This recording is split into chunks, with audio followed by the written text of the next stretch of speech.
오늘 말씀은 창세기 47장 13절부터 26절입니다. 묵상 제목은 유다 예언은 왜 축복인가 입니다. 야곱이 죽기 전에 아들들에게 예언을 합니다. 마지막으로 갈수록 야곱의 그 이름보다는 이스라엘이라는 이름이 더 자주 등장합니다. 이제 창세기가 마무리되면 이 야곱의 아들들은 이스라엘 민족이 됩니다. 그러면 하나님은 12지파를 선택하셔서 이 하나의 민족을 이루셨을까요? 이스라엘이 12지파가 되는 것은 이 12라는 숫자가 이 완전수, 모든 민족을 의미하기 때문입니다. 이 12라는 숫자 속에서 우리는 모든 민족을 구원하시고자 하는 하나님의 뜻을 발견하게 됩니다. 또한 12명의 아들들에 대한 예언을 통해 우리는 다음 이야기들을 기대할 수 있게 됩니다. 이 하나님의 예언이 그들에게 어떻게 성취되었는지를 우리는 다음 책들을 통해서 확인할 수 있기 때문입니다. 성경은 예언과 성취를 통해 하나님이 어떻게 우리를 구원하시는지를 보게 합니다. 예언과 성취는 약속과 완성이라는 말로도 바꿀 수 있는데요. 그래서 옛 언약을 의미하는 구약과 새 언약을 의미하는 신약이라는 말이 이 성경에 있게 된 것입니다. 물론 여기서는 아버지 야곱의 말이지만 이 말은 이 사람의 말이 아니라 이 하나님의 말이자 하나님의 예언입니다. 먼저 우리가 이 르우벤에 대한 예언을 보도록 하겠습니다. 그는 혈통상 이 맏아들로 능력을 인정받습니다. 그러나 아버지 첩 그 빌하를 범한 죄를 지었기 때문에 장자권이 박탈되게 됩니다. 그 결과 나중에 보면 르우벤 지파에서는 지도자가 전혀 나오지 않게 됩니다. 르우벤을 보면 주어진 것을 많이 타고난 그런 맏아들이었습니다. 그렇지만 결코 제대로 쓰임받지 못했습니다. 하나님은 능력 있다고 쓰시는 것이 아니라는 것을 알 수 있습니다. 하나님은 죄로 자신을 더럽히지 않고 깨끗한 사람, 깨끗한 그릇을 사용하십니다. 하나님 나라는 능력 있는 사람이 아닌 깨끗한 사람이 지도자 역할을 할 수 있는 것입니다. 이제 우리가 시므온과 레위에 대한 예언을 보겠습니다. 그들은 매우 친밀했기 때문에 단짝 형제라고 불렸습니다. 그러나 그들은 둘이 짝짝꿍해서 매우 잔인한 일을 벌였습니다. 자신의 여동생 디나가 세겜 부족 아들에게 강간당하자 그 마을 사람들을 모두 다 속여서 이 남자들을 학살해버렸습니다. 화를 다스리지 못하고 이 끔찍한 죄를 저질렀습니다. 6절에서 소의 발목 힘줄을 끊었다는 것은 그 세겜 부족의 지도자들, 그의 그 족장 아버지와 아들을 죽였음을 의미합니다. 당시 가나안 배경에서 소는 지도자로 비유되곤 했기 때문입니다.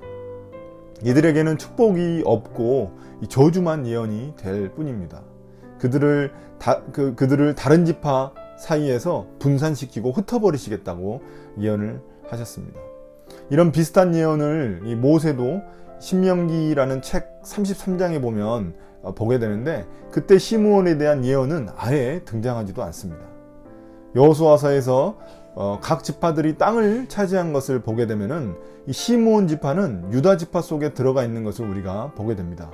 그러니까 다시 말해서 이 시므온 지파는 유다 지파 속에 종속돼 가지고 더부살이를 하게 되는 것입니다. 대신 레위 지파는 사정이 좀 다릅니다. 그들은 이스라엘 백성들이 광야 생활할 때 금송아지를 숭배한 사건이 일어났는데 그때 그 주동자들을 처단하는 데 있어서 앞장서는 역할을 담당합니다. 그 공로를 인정받아서 하나님의 성소를 담당하는 임무를 맡게 됩니다.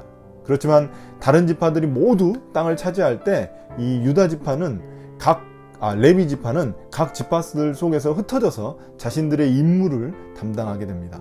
그러니까 이 아버지 야곱의 예언이 다른 방향으로 이렇게 성취된 셈입니다. 우리가 시므온과 레위의 모습을 보면서 느끼는 점이 있습니다. 한마디로 말해서 친구를 잘 사귀어야 한다는 것입니다. 그들은 죄악을 저지르는 데 있어서 한패가 되었습니다. 악을 행하면 같이 망하는 법입니다. 분노는 반드시 그 대가를 치르는 법입니다. 오늘 어떤 프로그램에서 들은 사건을 보니 이 말씀이 떠올랐습니다. 이 택시 운전기사분이 손님이 방귀를 꼈다고 해가지고 결국 화가 나 이 칼부림을 했다는 것이었습니다. 택시기사분이 자신이 무시당하는 것 같아서 결국 손님을 칼로 찔렀습니다. 그 청년은 다행히 죽지는 않았지만 평생 장애를 가지고 살아가야 한다고 했습니다. 이렇듯 분노는 엄청난 피해를 야기하는 것입니다. 아버지 야곱이 왜 자신의 아들들을 저주하고 싶었겠습니까? 그렇지만 이것이 하나님의 뜻이고 그 하나님의 뜻이 아버지 야곱의 입을 통해서 전달된 것 뿐입니다. 다만 레위의 저주가 성소, 즉 예배를 섬기는 축복으로 변한 것은 참 놀라운 일입니다. 하나님은 한 번 저주받으면 끝나는 것이 아니라 그들이 현재 어떻게 행하고 어떻게 살아가느냐에 따라서 그들의 운명이 바뀌기도 한다는 것입니다. 우리도 마찬가지입니다. 우리의 운명도 우리의 죄악으로 정말 저주받을 운명인데 예수님이 그것을 저주를 축복으로 바꿔주셨습니다. 그래서 레위처럼 하나님을 섬기는 축복의 사람이 될 수 있었습니다. 이제 마지막으로 유다에 대한 예언입니다. 앞에서 유다는 아버지 야곱을 설득할 때 자신을 희생했던 그런 인물입니다. 만약 자신의 동생 베냐민이 다시 돌아오지 못한다면 자신이 그 죄를 감당하겠다며 아버지를 설득했던 인물입니다. 실제 총리 요셉이 베냐민을 노예 삼겠다고 했을 때에도 자신이 대신 노예가 되겠다고 했던 그런 사람입니다.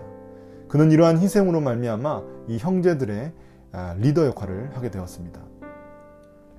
여러분, 오늘 본문을 보면 그에 대한 축복은 제일 길고 제일 화려합니다. 형제들의 찬양을 받는 리더가 되며 이 원수들의 멱살을 잡을 것이라고 합니다. 또한 그를 사자 새끼에 비유합니다. 사자는 동물의 왕입니다. 어떤 짐승도 함부로 건드릴 수 없는 그런 강력한 존재입니다.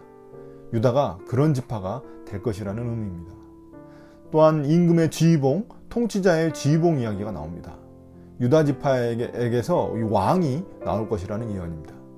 그 왕에 대한 예언이 더 자세히 주어집니다. 그분이 왕이 되면 모든 백성이 순종할 것이라고 말합니다. 나귀를 포도나무에 맨다는 것은 풍요를 의미합니다. 품종이 좋은 나귀는 왕과 같이 귀한 사람이 타던 그런 짐승입니다.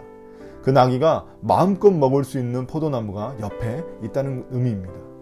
옷을 포도주에 빤다는 것도 그만큼 포도가 넘쳐난다는 그런 의미입니다.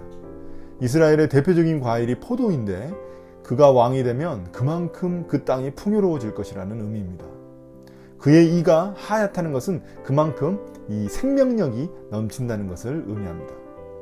이러한 예언은 유다족 속에서 왕 다윗이 나오면서 성취됩니다. 다윗은 성경에서 가장 이상적인 왕으로 보여지는데 이 이스라엘을 사자처럼 가장 강하고 풍요로운 나라로 만든 왕이었습니다. 그리고 이 예언은 최종적으로는 이 예수 그리스도를 통해 성취가 됩니다. 참 희한하게도 이 예언의 이 포도나무는 예수님의 십자가 희생을 연상시킵니다. 하얀 이는 우리에게 부활의 생명력을 연상시킵니다. 여기서 우리가 볼 수 있는 이 색깔이 빨간색과 흰색인데요. 이것이 아주 우리에게 강렬한 인상을 주며 예수님의 십자가와 부활을 우리가 보게 합니다. 이 모든 축복이 주어질 수 있었던 것은 유다가 자신을 희생한 사람이었기 때문입니다. 그는 완벽한 사람이 아닙니다. 요셉을 싼값에 팔아넘긴 그 아이디어를 낸 사람도 이 유다였습니다. 또한 며느리에게 그 막내 아들을 주지 않으려다가 그 큰 수치를 당한 사람이 바로 유다였습니다. 그러나 하나님은 그가 진심으로 회개하고 또 형제들을 위해 아버지를 위해 자신을 희생했을 때 그를 축복하셨습니다. 유다의 희생이 가족들을 살려냈듯이 예수님의 희생은 우리를 살려내시고 우리를 구원하셨습니다. 그러므로 말미암아 우리가 새 생명을 누리게 되었습니다. 여러분, 희생은 기독교의 핵심 가치입니다. 형제 사랑을 위해 희생할 수 있는 사람에게 하나님은 축복의 약속을 주십니다. 요즘 세상은 내 거 빼앗기지 않으려고 정말 안간힘을 쓰는 그런 세상에 우리가 살고 있습니다.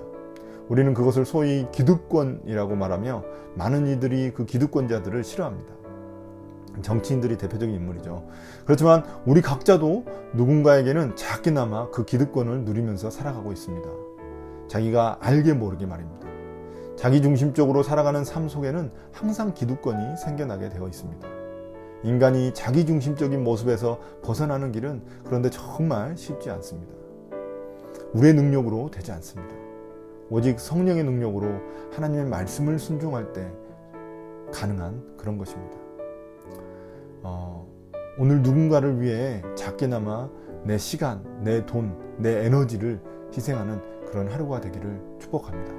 오늘 묵상을 마치겠습니다. 감사합니다.